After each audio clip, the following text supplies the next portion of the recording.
이니고는 2년 동안 바르셀로나에서 라틴어 수업을 받았다. 대부분 개인 교사에게 무료로 배웠다. 전부터 알아오던 위통이 사라지자 그는 다시 엄격히 단식했다. 영적 대화를 나누고 가난한 이들과 병자들에게 봉사하며 영혼을 돕기 위해 그는 체력을 다지려고 노력했다. 수도원 2곳과 접촉하였으며 그는 그곳의 개혁적 흐름을 지지했다. 몇 명에게는 초기 형태의 영신 수련을 지도하기도 했다. 시간이 흐르자 젊은이 몇 명이 합류했지만 곧 떠나가고 말았다. 순례자의 복원의 영적 고충을 이야기한다. 학업 도중 이니고는 강한 내적 깨달음을 체험했다. 이 깨달음은 그의 학업을 방해했다. 학업에서 멀어지게 하는 이런 체험보다는 본디 계획대로 공부에 매진하는 것이 더 중요하다는 것을 그는 영의 식별을 통해 깨달았다. 그는 그런 것들을 유혹이라 단정하고 사죄와 터놓고 이야기했다. 그 후로는 그런 체험들을 거부했다. 그는 다시 안정을 찾고 공부에 전념하면서 방해받지 않고 내적으로 평화로울 수 있었다. 이를 통해 그는 영적 체험이 절대적 가치가 아니라 상대적 가치이며 중요한 세속의 과제를 외면하게 하는 도피처로 악용될 수 있다는 것을 깨닫게 되었다. 1526년 이니고는 알카라로 옮겨 철학을 공부했다. 그는 그걸로 먹을 것을 얻고 구호소에서 잤다. 공부보다도 사도직에 더 헌신했다. 영신 수련을 지도하고 교리를 가르쳤다. 교회와 광장에서 남녀노소를 가리지 않고 종교적 기초 지식을 알려주었다. 나중에는 사람들이 무리를 지어 정기적으로 그를 찾아왔다. 그 중에는 여자도 많았다. 이니고는 일상에서 할 수 있는 영성 수련을 가르쳤다. 더욱 많은 사람이 그를 찾았고 하느님의 영광을 위한 결실이 맺어진 사람들도 있었다. 그의 사도직과 삶의 방식은 이목을 끌었다. 그는 당시 논란이 되었던 에라스무스의 이론을 추종한다는 의심을 받았다. 더욱 위험한 것은 그가 조명파에 속한다는 구설수였다. 조명파는 자신들이 성령으로부터 깨달음을 얻은 특별한 사람이라 믿고 교회에서 떨어져 나갔다. 이니고와 동료들은 삼배로 만든 긴 겉옷을 입고 다녔다. 톨레도의 종교재판소는 이니고의 옷차림을 포함하여 사목 활동의 각종 의혹을 조사했다. 조사 후에 그와 동료들은 서로 같은 옷을 입어서 수도자처럼 보이지 말라는 조건으로 무죄 판결을 받았다. 그의 영신수련 효과는 이목을 끌기 시작했다. 비밀 조직처럼 모임을 가졌다. 영신수련자들은 가진 것을 나누고 순례를 하며 삶을 변화시켰다. 그러니 사람들 눈에 금방 띄었다. 종교재판소는 이니고를 42일 동안 가두었다. 거기서도 그는 방문객들을 계속 만났다. 조사 결과 그의 가르침에는 오류가 없지만 계속 가르치려면 4년 동안 신학 공부를 해야 한다는 판결이 내려졌다. 이니고는 톨레도의 대주교에게 이의를 제기했다. 그는 이니고를 다정하고 친절하게 대하며 살라망카에서 공부할 수 있도록 해주었다. 1527년 7월 이니고는 내 동료와 함께 살라망카로 갔다. 거기서 도미니코 회원들을 만났다. 그들은 호기심에서 이니고를 수도원으로 초대하여 이니고의 가르침에 대해 캐물었다. 충분한 학문적 배경 없이 가르친다는 것은 그들은 상상할 수 없었다. 상황이 좋지 않다는 걸 느낀 이니고는 답변을 거부했다. 그는 수도원에 감금되었다가 나중에는 사슬에 묶여 감옥에서 22일을 보냈다. 동료들도 체포되었다. 당국은 그의 영신 수련과 신학적 입장에 대해 자세히 조사했다. 특히 그가 사람들을 영적으로 동행하면서 학문적 지식 없이 대죄와 소죄를 스스로 판단한다는 것을 문제 삼았다. 그러나 아무리 신문해도 오류가 발견되지 않았다. 살라망카에서도 그가 이런 식으로 사목 활동을 하려면 4년간의 학업을 이수하라는 명령이 내려졌다. 이 소송은 이니고를 끝까지 조사한 뒤에도 실질적으로 무죄가 선언되었다는 데 큰 의미가 있다. 실로 그가 겪은 모든 소송이 다 그랬다. 총 8분의 종교 재판을 거치면서 그의 가르침과 사도적 실천은 단 한 번도 단죄받은 적이 없었다. 이어지는 글에서 이냐시오의 특징이 잘 나타난다. 한 지인이 그에게 물었다. 감옥에서 지내기가 어떻습니까? 죄수로 갇혀 있는 것이 괴롭지 않습니까? 그가 대답했다. 감옥에 갇히는 것이 부인에게는 그리도 나빠 보입니까? 그렇다고 해도죠. 살라망카에 아무리 쇠창살과 쇠사슬이 많다고 해도 하느님의 사랑으로 무엇이든 감수하겠다는 제 소망을 꺾지는 못할 것입니다. 얼마 후 수감자가 전부 탈출하는 사건이 벌어졌다. 그러나 이니고와 동료들은 남아 있었다. 이는 그 도시에 큰 반향을 일으켰다. 하느님께 헌신한다는 목표를 위해 모든 것을 감수하겠다는 의지를 보여준 사건이었다. 그런 어려움이 하느님에 대한 더 큰 봉헌을 드러낸다면 오히려 그것을 추구하겠다는 의지를, 교회의 권위를 무조건 존중하려는 태도를, 언제든 처벌을 받겠다는 각오를 분명히 드러내 주었다. 교회의 판결은 하느님의 뜻이기에 하느님의 위엄에 따라 내려진 벌은 그분의 영광을 위해 감내해야 할 터였다. 이니고는 다시 결단을 내려야 했다. 판결대로 사목 활동을 할 때 대죄와 소죄를 구분할 수 없다면 그는 이제 영혼들을 도울 수 없다고 판단했다. 그러나 바로 거기서 자신의 사명을 발견한다.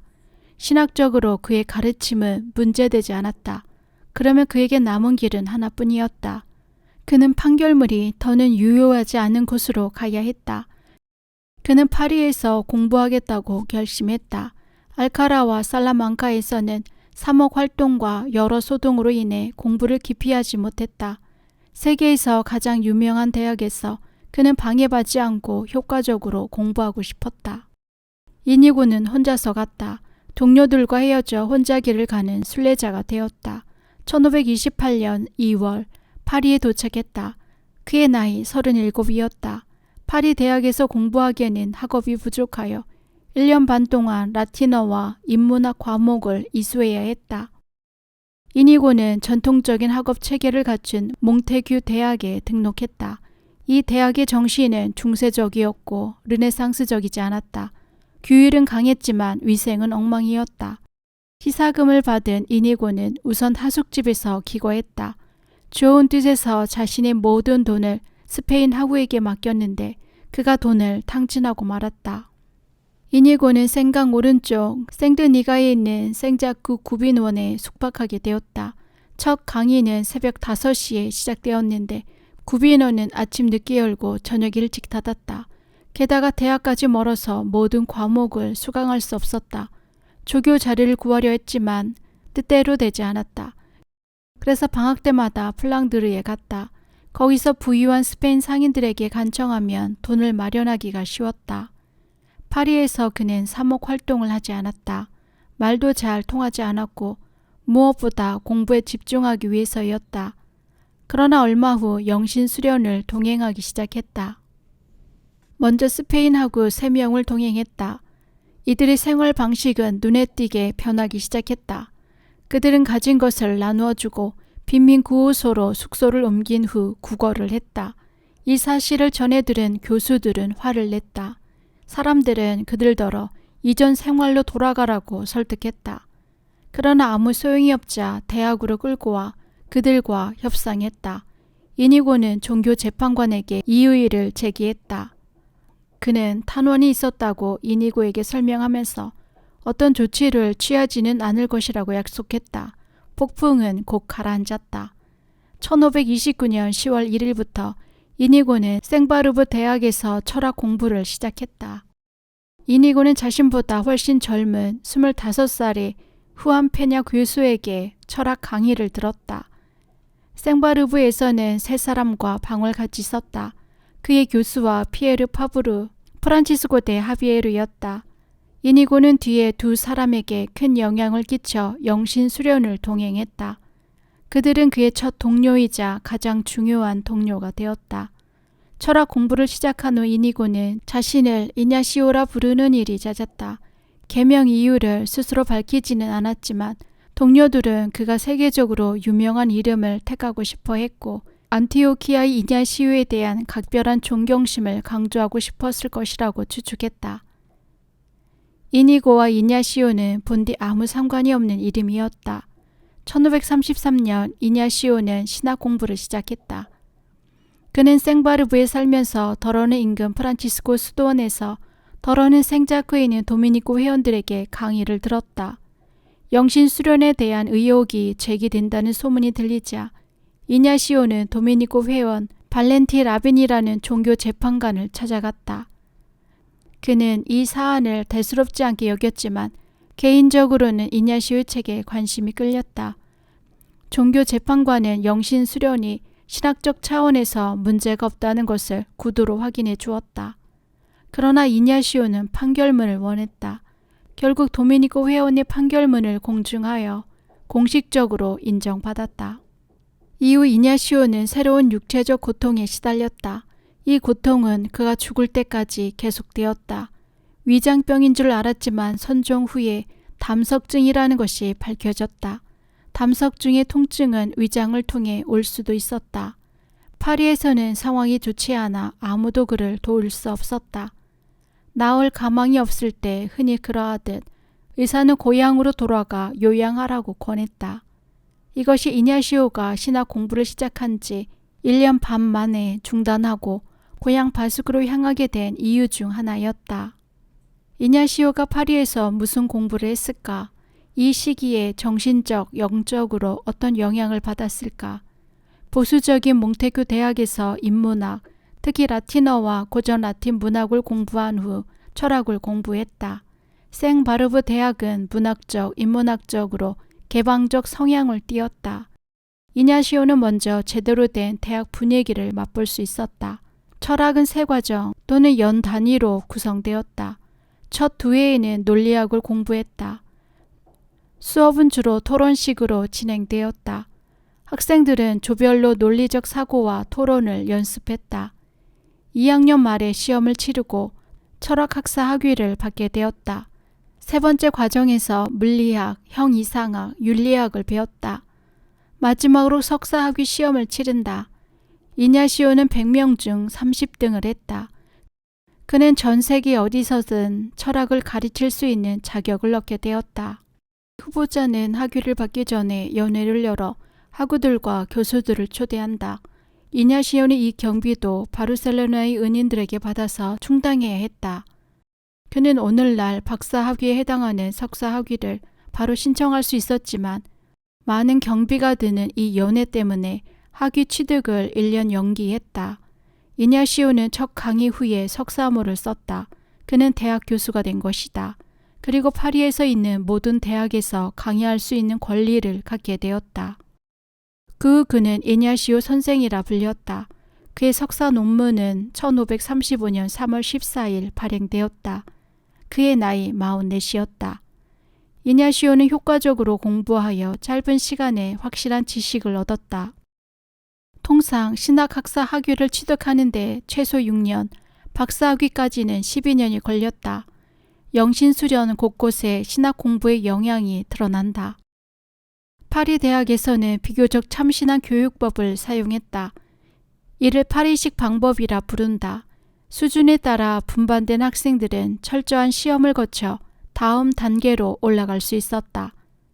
강의는 라틴어로만 진행되었으며 이론적 지식보다는 연습이 더 중요했다.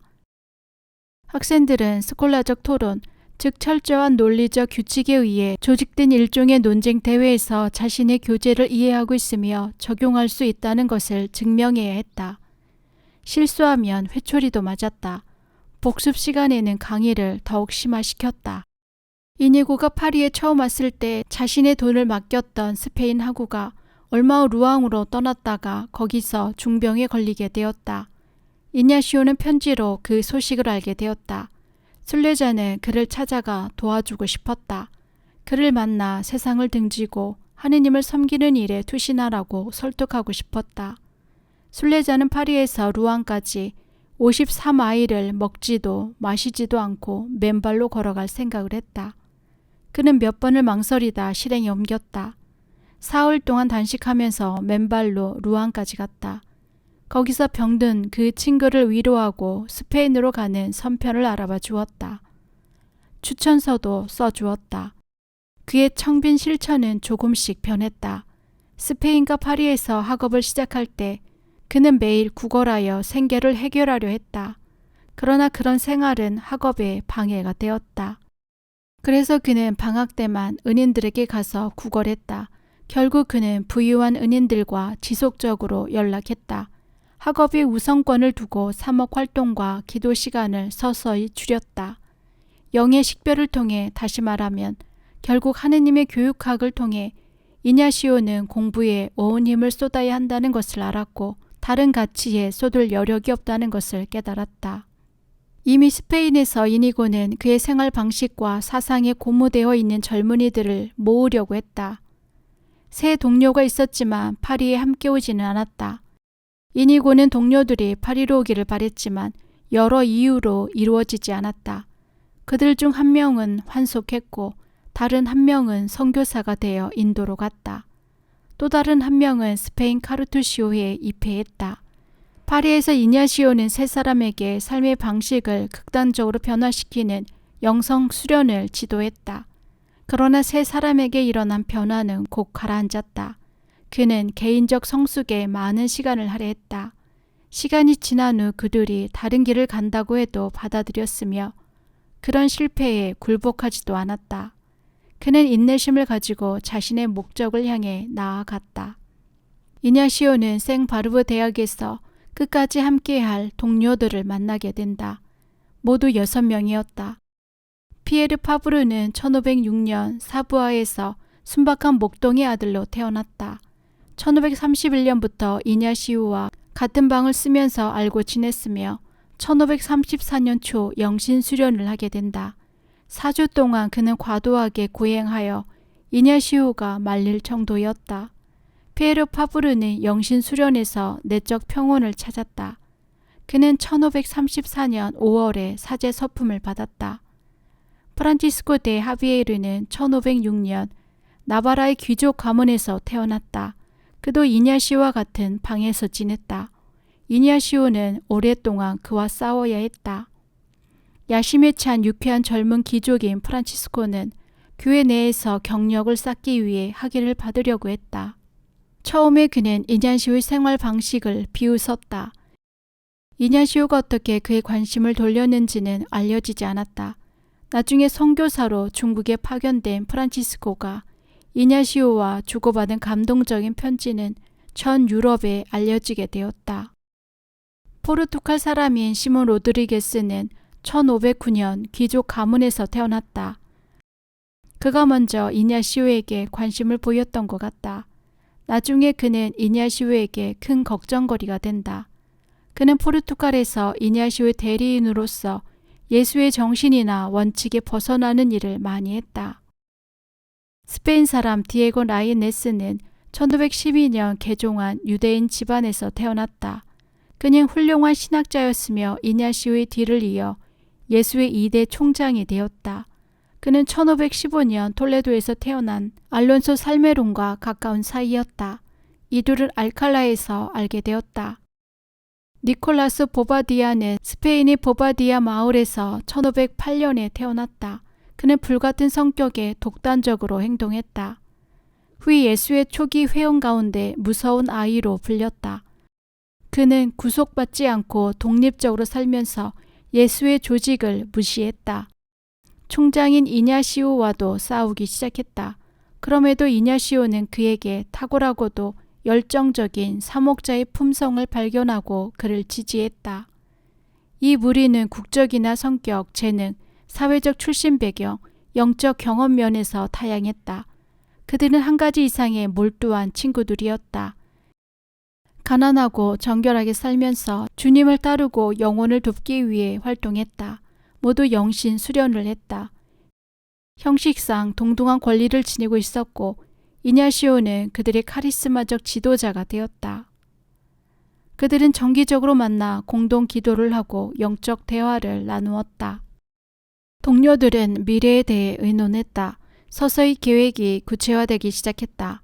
그들은 예루살렘으로 가고 싶어 했다. 이냐시오에게는 주님의 땅에서 살고자 하는 갈망이 아직도 살아 있었다. 그는 동료들에게 이 열망을 전했다.